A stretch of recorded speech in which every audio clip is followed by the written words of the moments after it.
Tanzania. And then we have Zimbabwe. That's South Africa. Now, so it shows you how scattered we are around the African continent. And lastly, we have Madagascar, which is the island, which is off the coast. You see? So all of those countries that I gave you, those individuals had us in slavery. It's a lot, isn't it? Oh yeah. How many does that come to? 12? So 12. 12 nations had 12 tribes. Wow. Oh yeah. It's much. Yes, please. Would you mind repeating it because you started? It came back up midway through. All right.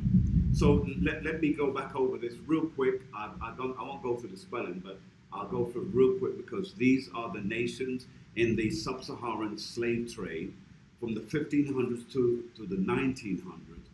These are the nations that had us in slavery before the transatlantic slave trade. So I'll go over them real quickly again. Egypt, Saudi Arabia, Yemen, Iraq, India, Sri Lanka, Ethiopia, Somalia, Kenya, Tanzania, Zimbabwe, Madagascar. All of these nations had us in slavery at some point during this trans-sub-Saharan slave trade. It's a sub-Saharan. This is where a great deal of our sons were castrated at birth. They took away the pillar and the stones from the men. Yeah. You see?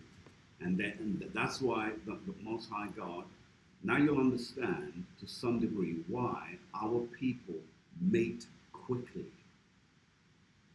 Because the enemy knew this and they were trying to cut off, as we read earlier, the holy seed. Come on? Yes, go ahead, sir. See, that explains how come they captured so much double hockey sticks over there now. Because that's judgment. Right. What they did to us. That's why with all these nations that when you see all what they're going to Somalia, Tanzania, and they're going through all what they're going through, it's because you took the people of God and you had them in slavery. Mm-hmm. These were the Hamites who had us. And remember, the Hamites look like us in color, right, but not in feature, because the Negroid feature is different from the Hamite feature. So that's the difference. Okay. So, any questions with that? Let me just give you a couple of scriptures. I know time is flying. So let me just give you a couple of scriptures there. Go with me, if you please, because I want to show you that there's a difference between the natural and the unnatural Gentile. We are unnatural Gentiles. So when the Bible calls us, the scripture calls us Gentile, we are unnatural Gentiles. You're not real Gentiles. We act like them. Or all of you in America now that call them African American, you are unnatural Americans. You've been called America.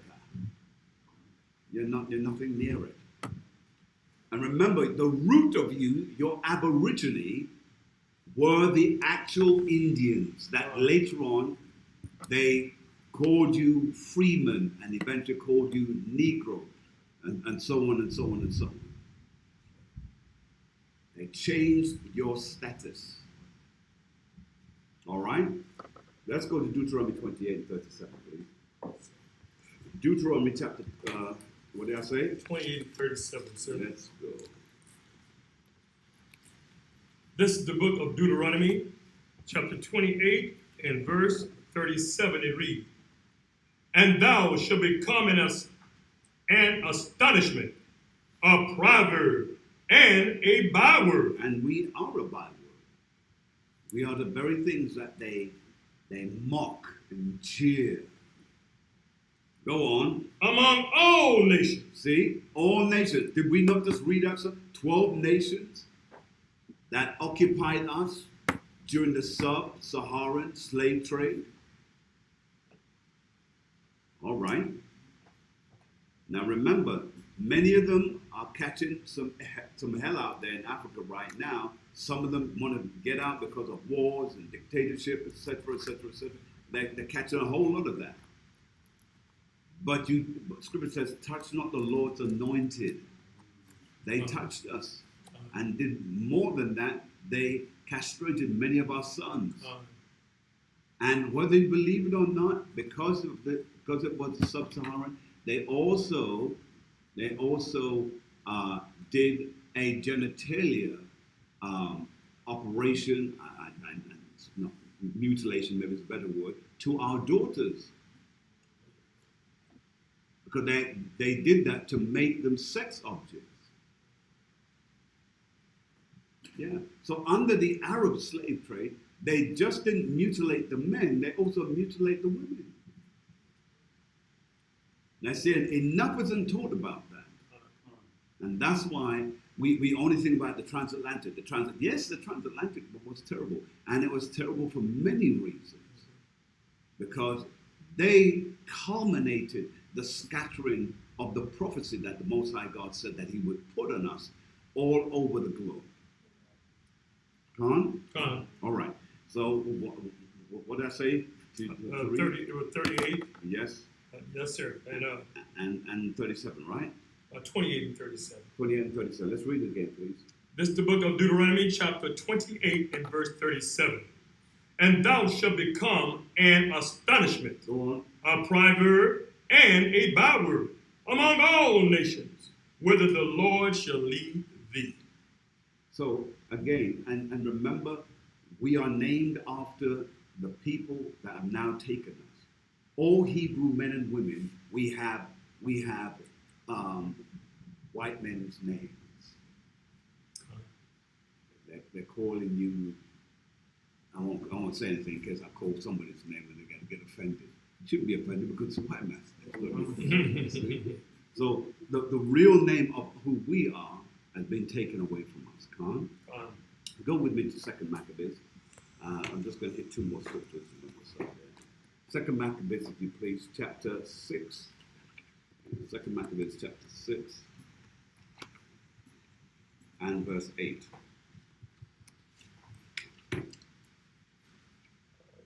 Yes, sir. We're there. Let's read. This is the Apocrypha, page 145, 2 Maccabees, chapter 6, and verse 8. It reads, Moreover, there went out a decree to the neighbors' cities of the heathen, by the suggestion of Ptolemy, against the Jews, that they should observe the same fashions and be partakers of their sacrifices. So Ptolemy sent out a decree to all the other cities and villages around in order for them to follow after this edict. Go on. And whosoever would not conform themselves to the manner of the Gentiles. To what? To the manners of the Gentiles. See, to the manners of the Gentiles. They wanted Jews to now act like heathens. That's why we became unnatural Gentiles. We're not Gentiles, but we start to act like them. Okay? I just want you to understand that distinction. All right? So you're not real Gentiles, but you act like Gentiles. You've got Gentile names. You wear Gentile clothes. You have Gentile language. What of you is Hebrew? Unless you change your name. What of you is Hebrew? Nothing. Everything that you are, and you've been so well programmed. When your children were born, you named them after the same people that you are with. That's some serious Jedi mind trick going on. Yes. Gone? All right. Go to Luke chapter 21. Luke chapter 21, begin at verse 20. Yes, sir.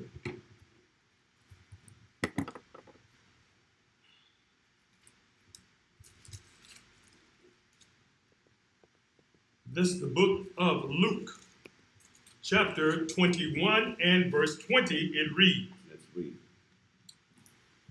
And when ye shall see Jerusalem Go on.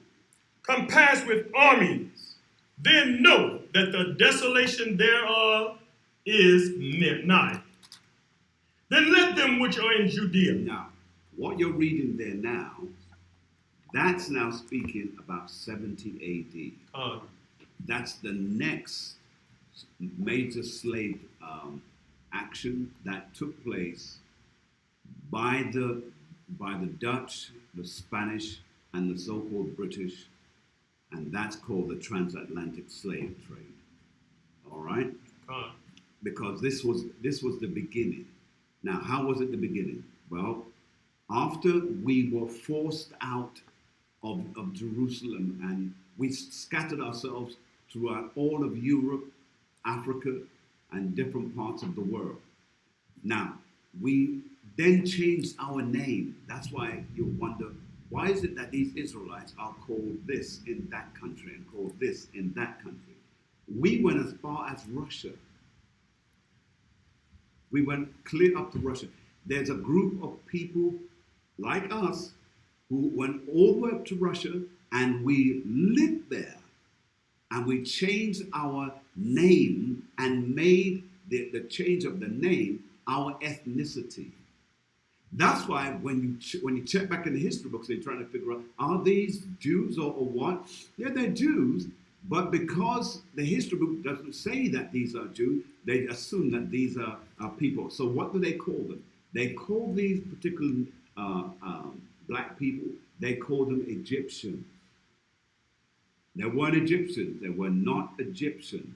Listen, we had people who ended up in Scotland from 70 AD, scattered all the way up to that. And remember that the word Scotland comes from the word.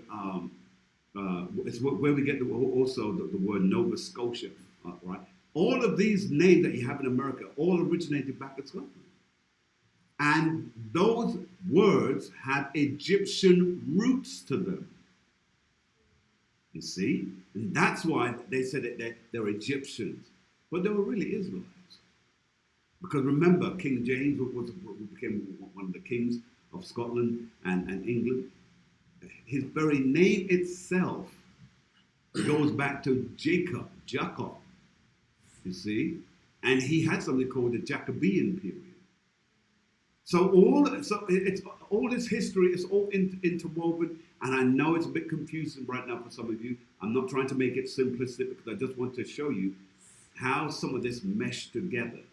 Now, the last part that I want to give to you, before we finish reading this, I want you to make a note of this, please. Make a note of this. So we're getting ready to close out, and I want to make sure that everybody has this information. Now, during the transatlantic slave trade, took part, I mean, this all kind of came about roughly, let's use a date, which is 1650, all the way through to 1860. Now, we know the dates are a little bit, a little bit expanded upon, or a little bit narrowed down. Don't worry about that. That is the proximity of that date, of those dates.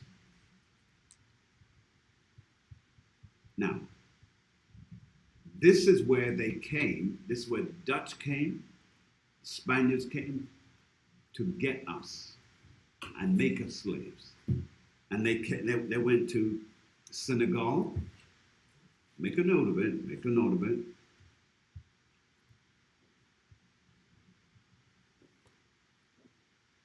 Sierra Leone.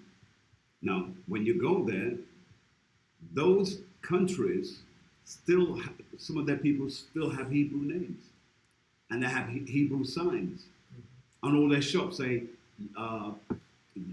Yah storage for blah blah blah, or Yahweh this or Yahweh that. They actually have those as the name of their store. They tried to hold on to as much of their Hebrew as they could. Yes, please. All right, I'll give you the spelling of it. SIERRA, Sierra Leone, or Leone, LEONE. And then we have the Gold Coast. That's all West Africa now, the Gold Coast. That's where a country in the Gold Coast is called, there's a place there called Niggerland, Negro land. Congo and Angola. The Congo and Angola, that's where the French came in, and that's where they would chop off our hands if we didn't provide them a certain amount of gold each day.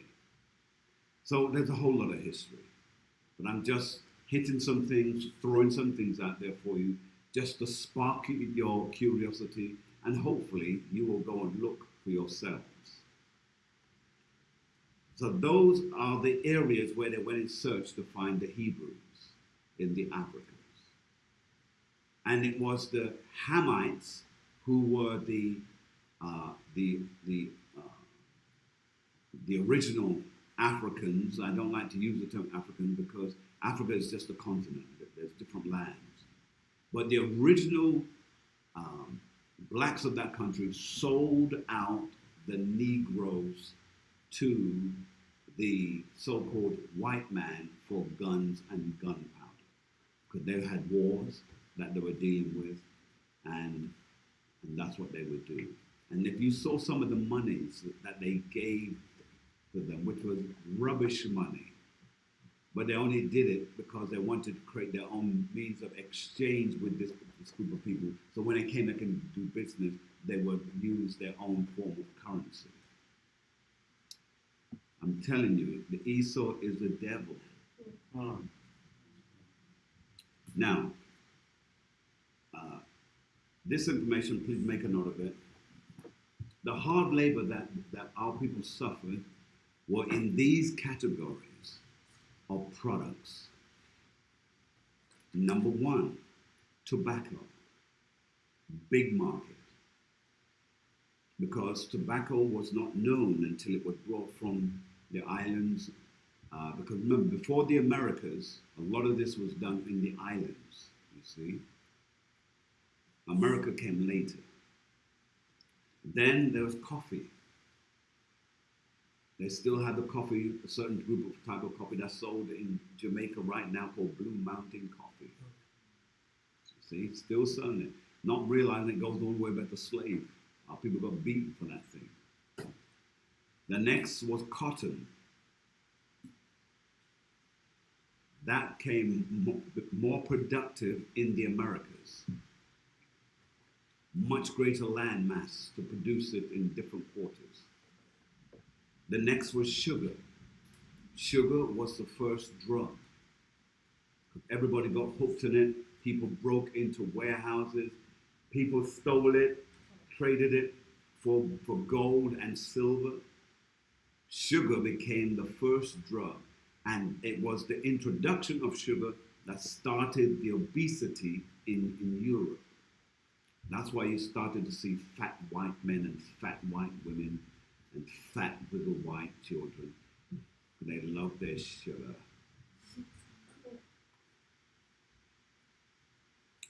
Then we have the mines.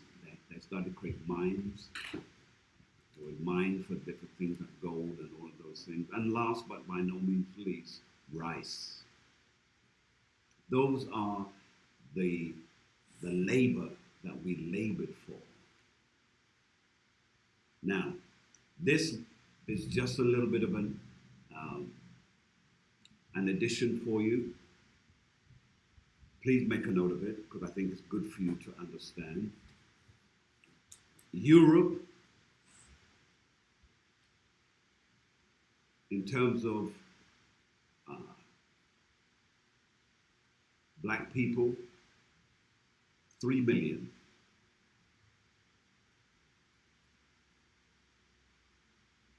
The West Indies, 4.5 million. North America, 5 million. Now, the North American information is not 100% true. Because what they did, they included the Aboriginal Indians in with that. But that's a whole nother story. See, this country is so complex by all of the wickedness that it did to black. No wonder when Yahushua comes back and he sees the mess that you did to us, and you're going to be screaming and begging for mercy. There is no mercy on you. There is none. I'm sorry. Now you're going to know what the other boot feels like. Then we have Central America, which was 2 million.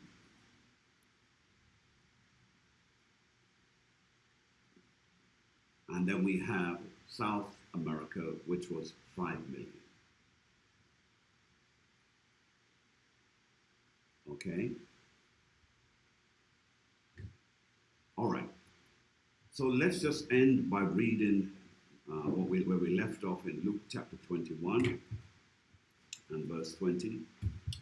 Book of Luke, chapter 21 and verse 20. And it reads, "And when we shall see Jerusalem compassed with armies, then know that the desolation thereof is nigh." Read. "Then let them which are in Judea flee to the mountains, and let them which are in the midst of it depart out, and let not them that are in the countries enter thereinto." That's why many of our people, when we saw what was going, we didn't even go home to get our things. We just moved into Africa real quick. But the only thing that separated us from our country was the mountain, which was Mount Sinai. We crossed over that, going into the main plain lands of Africa. Jump to verse 24 and we'll stop there. Verse 24, "And they shall fall by the edge of the sword, Go on. and shall be led away captive into all nations." And that's what happened to us. We fell by the sword and we were taken into all nations.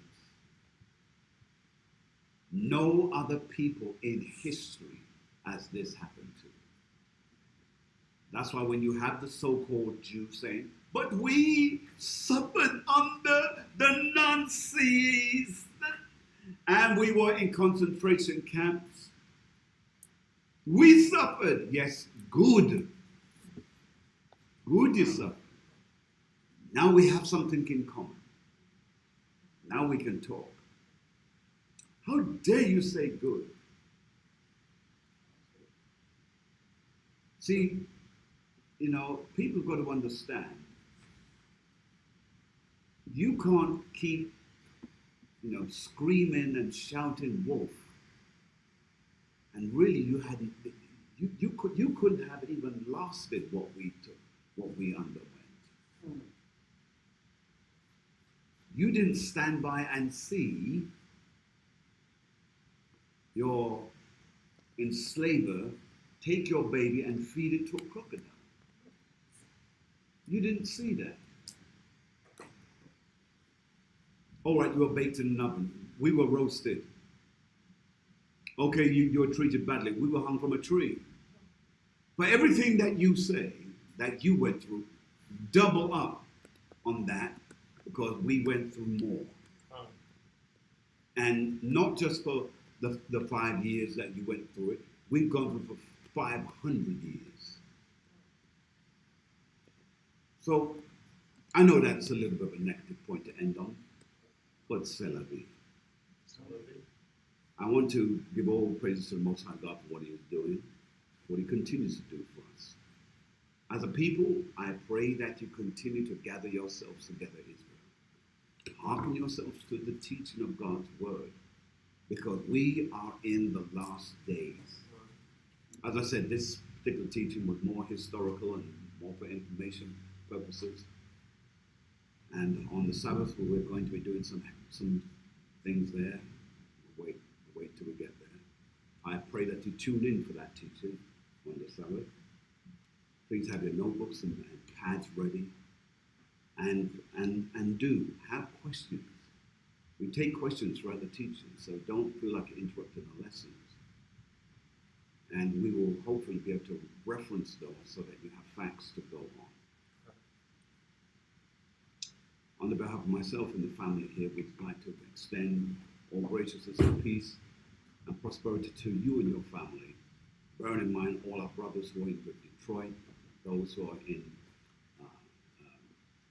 Dallas, Texas, and those who are across the world in the African countries, some of which I mentioned tonight, as well as those in England. We want to say to you, Baruch atah Yahweh, Ba'ashem HaMashiach Yahushai, Selah.